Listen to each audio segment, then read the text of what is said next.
সহজ করে আপনাদেরকে বুঝাই। যেমন ধরুন, একটা পরিবারের 3 জন সদস্য, স্বামী, স্ত্রী আর সন্তান। তাদের সকালবেলার ব্রেকফাস্টে স্বামীর 3টা রুটি লাগে, স্ত্রীর 2টা লাগে, আর সন্তানের 1টা রুটি লাগে। এখন আমি যদি সমান সমান করে আদল করতে চাই, সবাইকে যদি 3টা করে রুটি দেই, তাহলে স্বামী বেচারার জন্য ঠিক আছে, কিন্তু স্ত্রীর জন্য একটা বেশি হয়ে যায়। আর সন্তানের জন্য কয়টা বেশি হয়?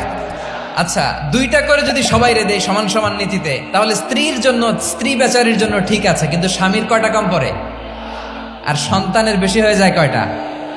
আচ্ছা, সমান সমান নীতিতে সবাইকে যদি সকালের নাস্তার জন্য 1টা করে রুটি দেই, সন্তানের জন্য ঠিক আছে, কিন্তু স্ত্রী বেচারির কম পড়ে কয়টা?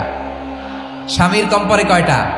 2টা। আর আমি যদি স্বামীকে দেই 3টা, স্ত্রীকে দেই 2টা, আর সন্তানকে দেই 1টা, তাহলে কারো অপচয় হবে না? যেখানে যার যতটুকু দরকার তাকে সেখানে ঠিক ততটুকু দিয়ে দেওয়ার নামই হচ্ছে আদল। আমরা বুঝতে পারলাম আল আদ শব্দের মানে হচ্ছে ইনসাফ বা সুবিচার বা ন্যায় বিচার।